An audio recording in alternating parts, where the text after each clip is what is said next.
Halo semuanya, kembali lagi di tutorial asik saya dengan saya sendiri, Adrian Maulana Indisha Putra, dengan NIM 431233303. Kali ini kita akan mempraktekkan cara membuat koneksi MQTT broker untuk transmisi data sederhana menggunakan Node-RED.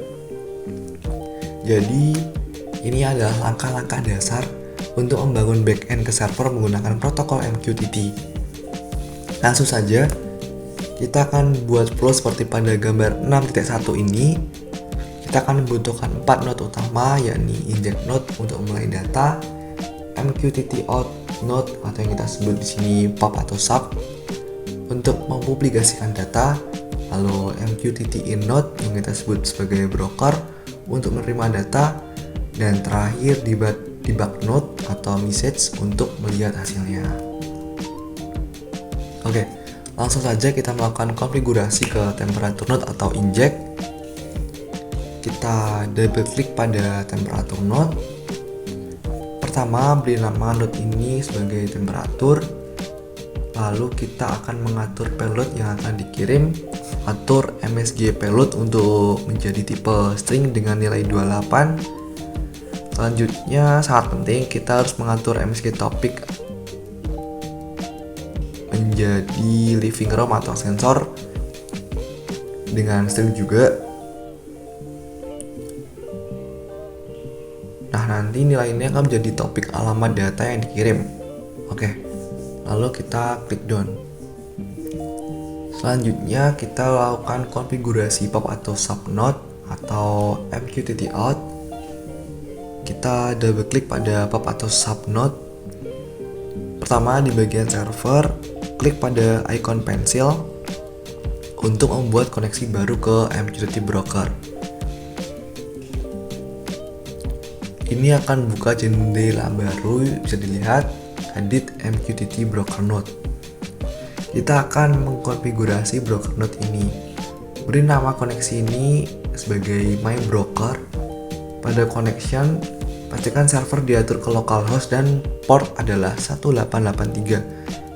Ini adalah pengaturan standar untuk broker lokal. Pastikan juga protokol menggunakan MQTT versi 3.1 dan centang use clean session. Klik update untuk menyimpan konfigurasi broker ini. Oke, selanjutnya kita kembali ke jendela edit MQTT out node. Pastikan server sudah terpilih my broker. Pada topik masukkan living room atau sensor.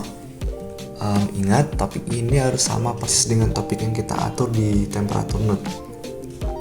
Biarkan cost dan return pada pengaturan default. Oke, lalu kita klik done. Selanjutnya, konfigurasi broker node atau MQTT in. Jadi, langkah terakhir ini untuk menerima data nantinya. Pertama, pastikan server sudah terpilih koneksi my broker yang kita buat tadi. Kedua, pada topik, masukkan lagi living room atau sensor. Topik pada MQTT in node harus sama dengan MQTT out node dan inject node. Ketiga, beri nama node ini sebagai broker. Klik done. Jangan lupa atur debug node atau message agar menampilkan complete message object atau minimal MSG payload. Oke, langsung saja selanjutnya kita deploy.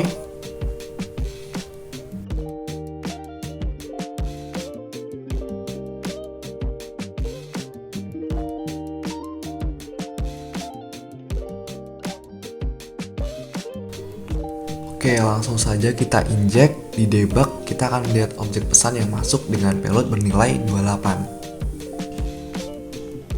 Setelah kita berhasil menghubungkan broker, kita akan mengembangkan flow tersebut untuk memproses data dalam format JSON.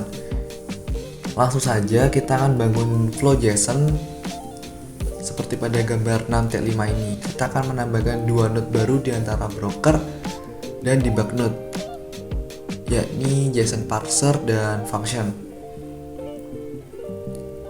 Oke, langsung saja kita konfigurasi temperature node atau JSON inject. Kita double klik pada temperatur. Pertama kita beri nama node ini temperatur. Kedua, pada MSG payload kita ganti tipe data dari dari string menjadi JSON. Lalu kita isikan payload dengan struktur data JSON yang mencakup suhu, temperatur, kelembapan atau UMI, dan intensitas cahaya atau light. Misalnya seperti ini. Ketiga, di MSG topik tetap sama, kita gunakan topik living room atau sensor. Oke, lalu kita klik done. Selanjutnya kita konfigurasi JSON parser. Data yang diterima oleh broker node masih berupa string JSON, kita perlu mengubahnya menjadi objek agar mudah diolah. Disinilah peran JSON parser node. Pada bagian action kita pilih opsi convert between JSON string dan objek. Pastikan properti yang diproses adalah MSG payload dan kita beri nama node ini JSON parser. Lalu klik done. Oke, selanjutnya kita konfigurasi parser function node. Kita double klik pada parser function, kita beri nama parser function. Di tab on message kita masukkan kode JavaScript seperti pada gambar 6.8 seperti ini. Jadi dengan ini payload yang diteruskan ke debug node hanya akan berisi nilai kelembapan. Oke, lalu kita klik done. Nah, langsung saja kita deploy. Lalu kita injek pada tombol temperatur node. Nah, di debug kita akan melihat objek JSON lengkap. Sekarang payload yang muncul hanyalah nilai 30 yang merupakan nilai kelembapan atau UMI yang kita ekstrak dari parser function node sebelumnya. Oke, selanjutnya kita akan mengembangkan flow agar bisa menerima data dan memproses data dari dua lokasi atau dua topik yang berbeda, serta menampilkannya dalam format log yang terpisah. Oke, langsung saja. Jadi kita akan membuat dua jalur publikasi data. Flow-nya akan jadi seperti ini. Jadi jalur pertama, living room, yang mengirim data ke pub atau sub node pertama. Lalu jalur kedua, kitchen, yang mengirim data ke pub sub node kedua. Kedua jalur ini akan berakhir di satu node broker umum yang kemudian disambungkan ke JSON parser function, dan message. Oke, langsung saja kita konfigurasi input barunya, yakni kitchen inject. Kita double klik pada kitchen node. Pertama kita beri nama node ini kitchen, lalu MSG topik kita ganti ke kitchen/sensor. Di MSG payload kita akan menggunakan data JSON yang baru, mencakup flame, metane, temperatur, dan humidity, seperti pada program ini. Oke, lalu kita klik done. Lalu kita konfigurasi broker node multi-topik. Agar broker node kita bisa mendengarkan kedua topik, living room/sensor dan kitchen/sensor, kita harus menggunakan wildcard atau karakter pengganti. Pada topik, ganti topik spesifik menjadi plus/sensor. Tanda plus adalah wildcard yang berarti node ini akan berlangganan ke topik apapun yang memiliki format /sensor, misalnya living room/sensor atau kitchen/sensor. Oke, lalu kita klik done. Selanjutnya kita modifikasi parser function node. Ini adalah inti dari pengembangan ini. Kita harus memodifikasi kode di parser function node agar bisa membedakan dan memformat data berdasarkan topik yang masuk. Jadi nanti programnya seperti ini.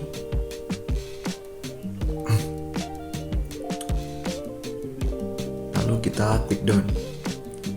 Oke, terakhir langsung saja kita deploy dan kita akan mencoba inject. Pertama kita klik pada living room. Di sidebar debug kita bisa lihat output pertama yang diformat untuk living room muncul suhu 24 derajat Celcius, kelembapan 30%, dan cahaya 10. Lalu selanjutnya kita inject pada kitchen node. Output kedua muncul dipisahkan dalam blok yang berbeda dan diformat untuk kitchen, yakni flame 0, metane 0, suhu 24 derajat Celcius, dan kelembapan 38%. Oke, selanjutnya kita akan menguji koneksi MQTT broker kita menggunakan tool eksternal. Kita akan menggunakan aplikasi MQTT Box sebagai klien penguji. Langkah pertama, setelah kita menginstal dan membuka aplikasi MQTT Box, kita klik Create Client untuk membuat koneksi baru. Kita akan mengkonfigurasi koneksi klien seperti pada gambar 6.9. Sesuaikan alamat IP dengan IP address MQTT server. Kita atur menjadi 127.0.0.1 port 1883 karena broker berada di lokal, atau sesuaikan dengan IP server. Beri nama klien Smart Home. Pastikan protokol adalah MQTT/TCP.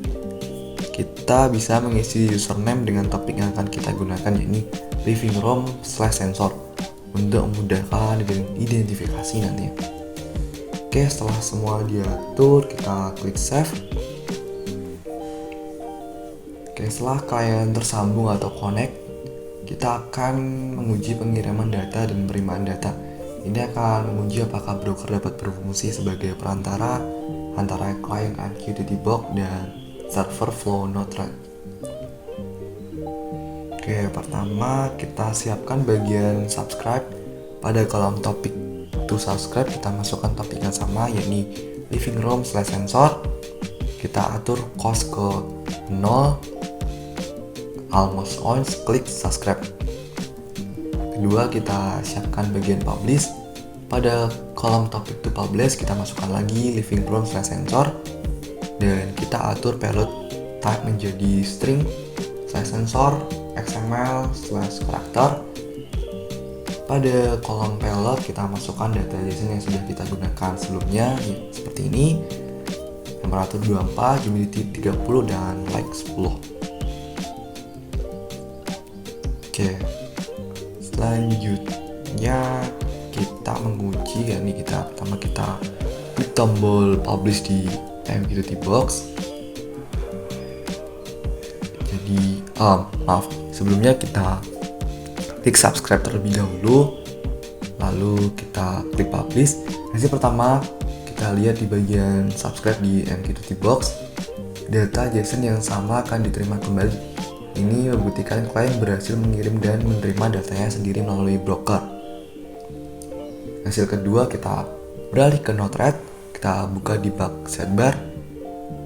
Karena flow kita memparsing data dan mengambil nilai kelembapan humidity, payload diterima dan ditampilkan oleh message node adalah angka 30. Nah, jadi ini membuktikan bahwa aplikasi MQTT Box sebagai klien eksternal berhasil mengirim data JSON ke broker, dan flow Node-RED kita berhasil berlangganan dan memproses data tersebut. Oke, selanjutnya kita akan mengembangkan flow program yang sudah dibuat agar dapat menerima data berupa string, boolean, dan number, dan menampilkan data tersebut secara terpisah pada masing-masing log. Nah, flow yang saya buat seperti ini. Saya menggunakan satu inject node, satu MQTT out, satu MQTT in atau broker, satu JSON, satu function parser, dan 3 debug node. Oke, langsung saja kita konfigurasi inject node. Kita double klik, kita beri nama node ini living room. Kali ini kita kirim semua tipe data sekaligus. Kita atur MSG topik ke data/multiple. Lalu kita atur MSG payload ke tipe JSON dengan 3 properti, yakni suhu, status lampu, dan pesan normal. Ini mengandung number, boolean, dan string. Selanjutnya kita konfigurasi broker. Pastikan MQTT out dan MQTT in menggunakan topik yang sama, yakni data/multiple. Oke, selanjutnya kita konfigurasi pada JSON parser. Kita pastikan string JSON dari MQTT diubah menjadi objek JavaScript. Kita atur action ke convert between JSON string dan objek. Oke. Selanjutnya kita konfigurasi function node. Kita harus menambahkan 3 output pada node ini. Di dalam kode ini kita buat 3 pesan baru, yakni message 1, message 2, dan message 3. Masing-masing ditujukan untuk satu output. Untuk output 1 atau suhu, kita gabungkan string dengan nilai number, payload, suhu, plus obj suhu. Untuk output 2, status lampu, kita gunakan logika ternary untuk mengubah true menjadi hidup dan false menjadi mati. Jadi nanti for status lampu sama dengan obj status lampu hidup atau mati. Untuk output 3 atau pesan, kita tambahkan label string di depannya. Payload pesan sama dengan plus obj pesan.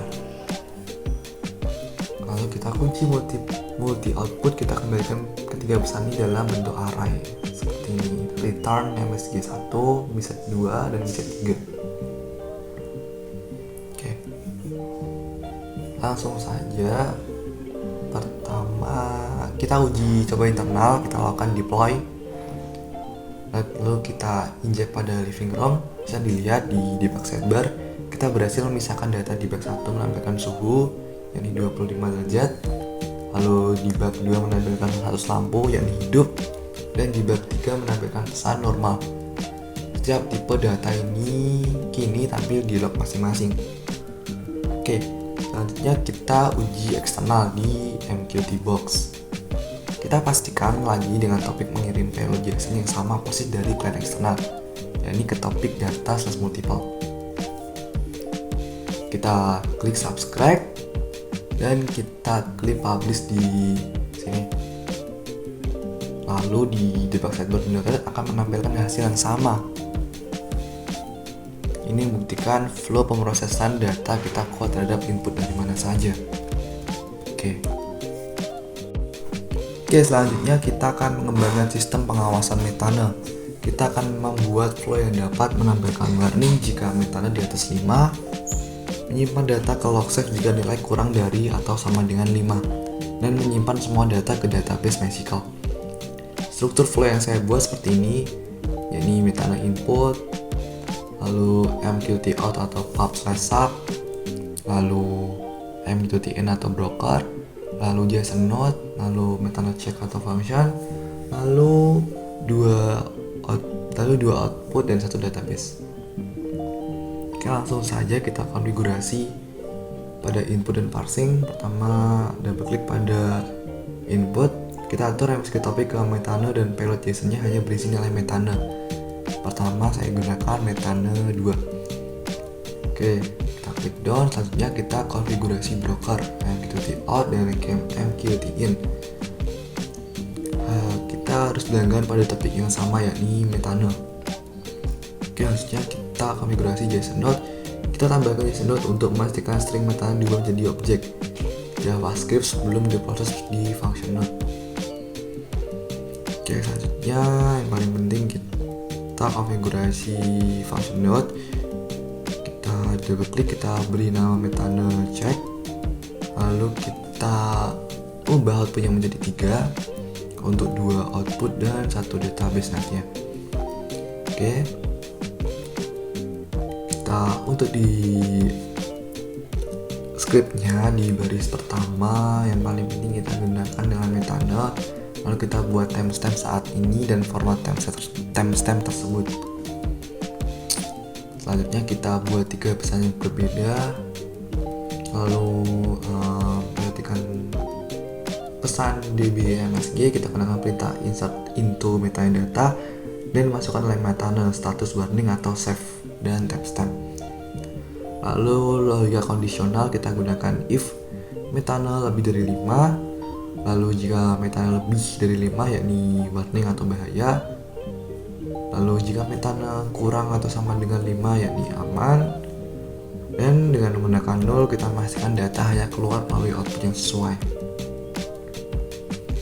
Oke, selanjutnya kita masuk ke database. Saya melalui sum dan juga localhost.